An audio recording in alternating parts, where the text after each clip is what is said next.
അർജുനെ തേടി 11ാം ദിവസവും. അർജുന് വേണ്ടിയുള്ള തിരച്ചിൽ 11ാം ദിനവും തുടരുകയാണ്. രാജ്യം കണ്ട ഏറ്റവും വലിയ രക്ഷാദൌത്യത്തിൽ ഒന്നിന്റെ നാൾവഴികൾ ഇങ്ങനെ. ജൂലൈ 16-ന് രാവിലെ 8:30യോടെയാണ് ശിരൂരിൽ മണ്ണിടിച്ചിലുണ്ടായത്. പിന്നാലെ അർജുന്റെ ഫോൺ കിട്ടാതെയായി. ജൂലൈ 17-ന് ബന്ധുക്കൾ കോഴിക്കോട് ചൊവ്വായൂർ പോലീസിൽ പരാതി നൽകി. ജൂലൈ 18-ന് അപകടത്തിൽ 7 പേർ മരിച്ചെന്ന് കർണാടക സർക്കാർ സ്ഥിരീകരിച്ചു. എന്നാൽ അർജുനെക്കുറിച്ച് വിവരം ലഭിച്ചില്ല. കേരളത്തിലെ മാധ്യമങ്ങളുടെ ഇടപെടലുകൾ പിന്നാലെ ജനപ്രതിനിധികളും സർക്കാരുകളും ഉണർന്നു. ജൂലൈ 19 മുതൽ ആധുനിക സംവിധാനങ്ങളുടെ സഹായത്തോടെ ശിരൂരിൽ തിരച്ചിൽ ഊർജിതമാക്കി. ജൂലൈ 20-ന് റഡാർ സംവിധാനങ്ങൾ ഉപയോഗിച്ച് പരിശോധനകൾ തുടങ്ങി. ജൂലൈ 21-ന് ദേശീയപാതയിൽ ഇടിഞ്ഞ മണ്ണിനടിയിൽ ലോറിയില്ലെന്ന് സ്ഥിരീകരിച്ചു. ജൂലൈ 22-ന് തിരച്ചിൽ പുഴയിലേക്ക് കേന്ദ്രീകരിച്ചു. ജൂലൈ 23-ന് പുഴയിൽ റഡാർ സോണാർ സിഗ്നൽ പരിശോധനകൾ നടത്തി. ജൂലൈ 24-ന് ലോങ് ബൂം എക്സ്പേറ്റർ എത്തിച്ച് മണ്ണ് നീക്കം ആരംഭിച്ചു. പിന്നാലെ ട്രക്കിന്റെ സ്ഥാനം സ്ഥിരീകരിച്ചു. ജൂലൈ 25-ന് ഐബോ ഡ്രോൺ ഉപയോഗിച്ചുള്ള 4ാം പരിശോധനയിൽ ലോറിയിൽ അർജുന്റേത് തന്നെയാണെന്ന് സ്ഥിരീകരിച്ചു. എന്നാൽ ഡ്രോൺ പരിശോധനയിലും രാത്രി നടത്തിയ തെർമൽ സ്കാനിങ്ങിലും മനുഷ്യ സാന്നിധ്യം സ്ഥിരീകരിക്കാനായില്ല. പ്രതിസന്ധികൾക്ക് നടുവിൽ അർജുനായുള്ള തിരച്ചിൽ 11ാം ദിവസവും തുടരുകയാണ്. മുങ്ങൽ സൈന്യത്തിന് ഇറങ്ങാൻ പറ്റാത്ത വിധം കുത്തിയൊലിക്കുകയാണ് ഗംഗാവലിപ്പുഴ.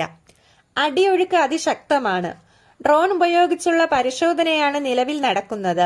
പുഴയ്ക്ക് നടുവിലെ മൺകൂനയ്ക്ക് നിന്ന് ലോറിയുടേതെന്ന് കരുതുന്ന പുതിയ സിഗ്നൽ കിട്ടിയിട്ടുണ്ട്.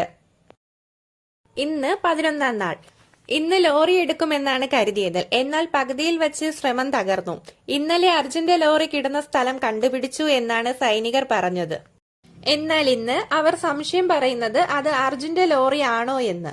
ഇതിൽ എന്താണ് സത്യം? സത്യത്തിൽ അവർ അർജുന്റെ ലോറി കണ്ടോ? നിഗൂഢതകൾ പലതുമുണ്ട്. ഇന്ന് 4 സ്പോട്ടുകൾ കണ്ടുപിടിച്ചു. അതിൽ 4ാമത്തെ സ്പോട്ട് എന്ന് പറയുന്നത് നദിയുടെ മധ്യഭാഗത്താണ്. ഈ 4ാമത്തെ സ്പോട്ടാണ് മണ്ണ് കുന്നുകൂടി കിടക്കുന്ന സ്ഥലം. അവിടെ ഇറങ്ങി പരിശോധിക്കുന്നത് അപകടമാണ്. ആ ഭാഗത്ത് അടിയൊഴുക്ക് ശക്തമാണ്. അതിനാൽ അവിടെ പരിശോധന സാധിക്കുന്നില്ല. 4ാമത്തെ സ്പോട്ട് കണ്ടുപിടിച്ചത് ഡ്രോൺ ഉപയോഗിച്ചാണ്. ഈ 11ാം ദിവസത്തിലും കാലാവസ്ഥയ്ക്ക് ഒരു മാറ്റവുമില്ല. ശക്തമായ മഴയിൽ പുഴയിൽ ജലനിരപ്പും ശക്തമാകുന്നു. അതിനാൽ നേവി സൈന്യത്തിന് സ്കൂബ ഡൈവിംഗിനും വെള്ളത്തിൽ ഇറങ്ങുവാൻ സാധിക്കുന്നില്ല. 11ാം ദിവസത്തിലും അർജുനെ കണ്ടെത്താനായില്ല. ഇന്ന് കേരളത്തിൽ മന്ത്രിയോഗം വിളിച്ചു ചേർത്തു. കേരളത്തിൽ നിന്ന് എല്ലാ സഹായവും നൽകാമെന്ന് മന്ത്രി മുഹമ്മദ് റിയാസ് പറഞ്ഞു. എന്ത് കാരണത്താലും മിഷനിൽ നിന്ന് പുറകോട്ടില്ല. അർജുനെ കണ്ടെത്തുക തന്നെ ചെയ്യും. ശിരൂരിലെ ലോറിയിൽ മനുഷ്യ ശരീരത്തിന്റെ സാന്നിധ്യമില്ലെന്ന് കളക്ടർ. നദിയിലെ മൺകൂനയ്ക്ക് സമീപം പുതിയ സിഗ്നൽ. ഇത് ചിലപ്പോൾ മണ്ണിലിടിച്ചിലുണ്ടായ മുംബൈ കന്യാകുമാരി ദേശീയപാത 66-ൽ ഗംഗാവലി പുഴയുടെ തീരത്തെ ശിരൂരിലെ ചായക്കടയ്ക്ക് സമീപം ആവാനും സാധ്യതയുണ്ട്. അങ്ങനെയെങ്കിൽ രാവിലെ 8:15-നാവും അർജുൻ ലോറിയുമായി ശിരൂരിൽ എത്തിയിട്ടുണ്ടാവുക. 8:30-ന് ശിരൂരിൽ മണ്ണിടിച്ചിൽ. ലോറിയുടെ GPS ലൊക്കേഷൻ അവസാനമായി പ്രവർത്തിച്ചത് 8:49-നാണ്. ശിരൂരിൽ മണ്ണിടിച്ചിൽ നടന്ന സ്ഥലത്തുള്ള ലക്ഷ്മണന്റെ ചായക്കടയിൽ അർജുൻ ഭക്ഷണം കഴിക്കാൻ ഇറങ്ങി എന്ന ഒരു നിഗമനവും ഉണ്ട്. അങ്ങനെയാണെങ്കിൽ അർജുൻ എവിടെ? അവൻ എന്തു സംഭവിച്ചു? 11ാം നാളിലെ സൂര്യന് അസ്തമിച്ചു. അർജുനായുള്ള കാത്തിരിപ്പാണ് കേരളം.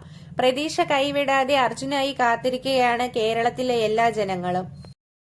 അർജുൻ എല്ലാ പ്രതിസന്ധികളും നേരിട്ട് തിരിച്ചു വരിക തന്നെ ചെയ്യും.